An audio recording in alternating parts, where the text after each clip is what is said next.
সরাসরি ফুসফুসের সংক্রমণ ঘটায়, ভাইরাল নিউমোনিয়া সৃষ্টি করে এবং তীব্র শ্বাসকষ্ট তৈরি করে। এই কারণে কোভিড ওমিক্রন এক্সবিবি বেশি ছোঁয়াচ্ছে এবং প্রাণঘাতী হয়ে উঠেছে। এই জন্য যথাসম্ভব ভিড় এড়িয়ে চলুন। আমাদের কি কি সতর্কতা রাখতে হবে? ভিড় এড়িয়ে চলতে হবে। বিশেষ করে আজকে যেখানে খেলাধুলা চলছে, যে স্টেডিয়ামে কিংবা অন্য জায়গায়, আমাদেরকে এইসব জায়গায় বেশি সতর্কতা অবলম্বন করতে হবে। এবং এই যে হজ যাত্রীর কথা বলা হয়েছে আসছে, সেখানে এয়ারপোর্টের মধ্যে এই ধরনের ইনভেস্টিগেশন, র্যাপিড অ্যান্টিজেন টেস্ট, এগুলো আমাদের চালু করতে হবে।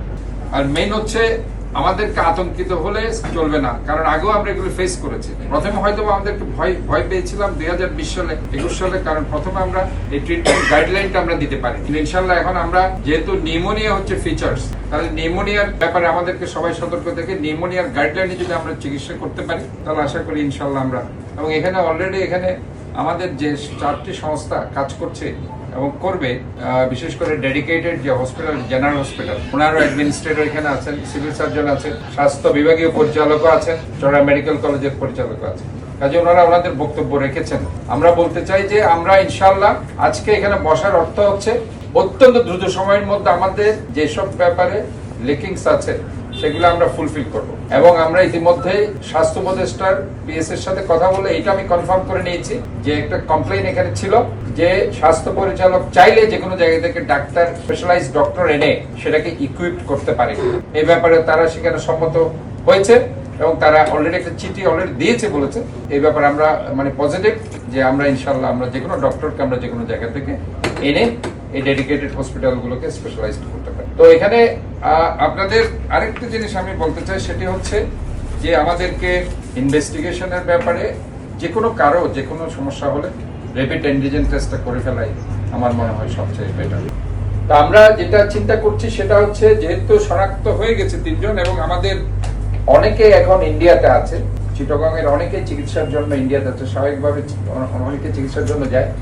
কাজে আলটিমেটলি আমরা মনে করছি রোগী আরো আসতে পারে এবং সেই জন্য চট্টগ্রাম বিমানবন্দর কিংবা যারা বাইরেরা আসবে সেসব জায়গায় সতর্কতামূলক ব্যবস্থা অবলম্বন করতে হবে, যে তাদের সেখানে র্যাপিড অ্যান্টিজেন টেস্ট করে তাদেরকে চেক আপ করতে হবে, আইদার সে কোনো করোনাতে আক্রান্ত হয়েছে, তাহলে সেখানে আইসোলেশনের ব্যাপার আছে। বরাবরের মতো গতবার আমরা যেটা করেছিলাম, আমরা কোভিড ডেডিকেটেড হসপিটাল হিসেবে চট্টগ্রাম জেনারেল হসপিটালকে আমরা ঘোষণা করছি এবং এর বাইরে চট্টগ্রাম মেডিকেল কলেজ হসপিটালও সেখানে একটা কোভিড ডেডিকেটেড সেকশন রয়েছে।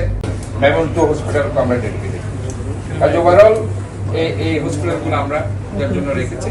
আর ইনভেস্টিগেশনের জন্য RT-PCR টেস্টের জন্য 4টা ইনভেস্টিগেশন সেন্টার, যেটা medical college hospital, DITID Fauzdarhat, number 3 veterinary university Tulsi, number 4 Chattogram বিশ্ববিদ্যালয়। আমরা আগে যেভাবে বলেছি ঠিক একইভাবে এখনো আমরা বলছি, কারণ আলটিমেটলি এটা একটা অ্যাওয়ারনেস প্রোগ্রাম আমাদেরকে চালু রাখতে হবে এবং মাস্ক পরিধানের বিকল্প কোনো কিছু নেই, আমাদেরকে এই মাস্ক পরিধান করতেই হবে।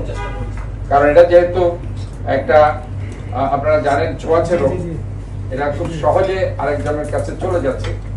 সোফার আমাদেরকে এটা নিয়ে অবশ্যই চিন্তা ভাবনা করতে হবে। ইতিমধ্যে যে 3 জনকে শনাক্ত করা হয়েছে, একজন সম্ভবত 75 বছর বয়সী শফিউল ইসলাম, আরেকজন পারভিন 55 বছর বয়সী, আরেকজন 14 বছর বয়সী। কাজে এই 3 জনের যে হিস্ট্রিটা আমরা দেখেছি, এরা কোনো বিদেশ থেকে আসেনি, এরা বোধহয় কোন একটা হসপিটালে তারা ঢাকাতে ছিল এবং সেখানে ক্রস ইনফেকশনের হসপিটালে আনজিওপ্লাস্টি অপারেশন করেছেন।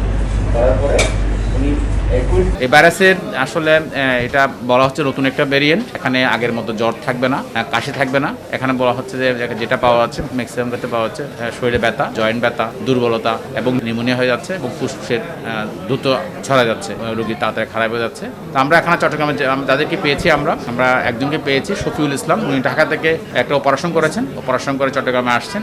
উনি ওনার অপারেশনজনিত জটিলতার কারণে উনি চট্টগ্রাম মানসিক হসপিটালে ভর্তি হয়েছেন। উপজেলা হাসপাতালগুলোতে পর্যাপ্ত মাস্ক সাপ্লাই দেওয়া হয়েছে এবং কোভিডের জন্য আমরা ভ্যাকসিনও সাপ্লাই দিয়েছি। আমরা প্রতিটি উপজেলা 500 করে ভ্যাকসিন সাপ্লাই দিয়েছি এবং সতর্ক থাকার জন্য বলেছি, কোনো রোগী যদি ওরা সন্দেহ করে তাহলে ওরা চট্টগ্রাম জেলা হসপিটালে চট্টগ্রাম মেডিকেল হসপিটাল বিআইটিএডি এখানে করে রেফার করবে।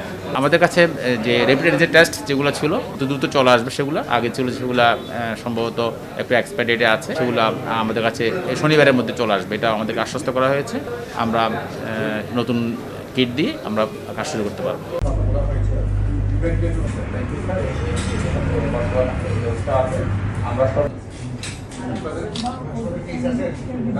আমরা প্রায় এই মুহূর্তে যে কিটটা আছে আমরা প্রায় 400-500 রোগীকে ট্রিটমেন্ট করতে পারবো। আমরা অলরেডি আরও 5000 কিটের ডিমান্ড দিয়েছি, আমরা অলরেডি কিছুক্ষণ আগে সেন্ড করে দেয়, এগুলো কালকে পরশুর মধ্যে আমাদের কিটগুলো আমরা এসে যাবে। স্বাস্থ্য অধিদপ্তর কথা বলেছে, ডিমান্ড আজকে চলে গেছে, কালকের মধ্যে ইনশাআল্লাহ এখন আমরা পেয়ে যাবো। আর একটা হচ্ছে কি যেটা ট্রিটমেন্ট ফেসিলিটি, যেটা আমরা চট্টগ্রাম জেনারেল হাসপাতালকে অফিসিয়ালি ডিক্লেয়ার করেছে কোভিড ডেডিকেটেড হসপিটাল হিসাবে। এখানে প্রায় যে আইসিইউ, তারপর হচ্ছে একটা কোভিড ওয়ার্ডকে পুরা ডেডিকেটেড হাসপাতাল করা হয়েছে। যদি কোনো রোগী বাড়তে থাকে, রোগীর সংখ্যা যদি বাড়ে, তখন কিন্তু পুরো জেনারেল হাসপাতালকে প্রত্যেকটা ওয়ার্ডকে কিন্তু কোভিড ওয়ার্ডে পরিণত করা হবে। এর বাইরে যদি রোগী বেড়ে যায়, তখন আমাদের চট্টগ্রাম মেডিকেল কলেজ হাসপাতালে যে আইসিইউ 10 বেডের ICU with all equipments, oxygen facilities, central oxygen line, তারপর হচ্ছে oxygen concentrator, high flow nasal cannula, তারপর হচ্ছে ভেন্টিলেটর, সব ফেসিলিটিস রয়েছে। এবং এখানেও প্রায় 50 থেকে 60 জন রোগীকে আমরা ট্রিটমেন্ট সহায়তা দিতে পারবো। কোভিড পেশেন্ট আসলে ক্রাইসিস মোমেন্টের মূল প্রয়োজনটা হচ্ছে অক্সিজেন সাপ্লাই। সেক্ষেত্রে যে চট্টগ্রাম জেনারেল হাসপাতাল অক্সিজেন সাপ্লাইয়ের ক্ষেত্রে এখন স্বয়ংসম্পূর্ণ, যেটা বিগত কোভিড-19 আমাদেরকে অনেক ধরনের ক্রাইসিস মোকাবেলা করতে হয়েছিল। এই মুহূর্তে সে ধরনের কোনো সমস্যা আমাদের নেই। আর বাকি যে সমস্যাগুলোর কথা মানে আলোচনা হচ্ছে, এগুলো আসলে অতি অনতিবিলম্বী, এগুলো আশা করি আমরা কারেকশন করে আমরা সম্পূর্ণরূপে অ্যাকশনে চলে যেতে পারবো।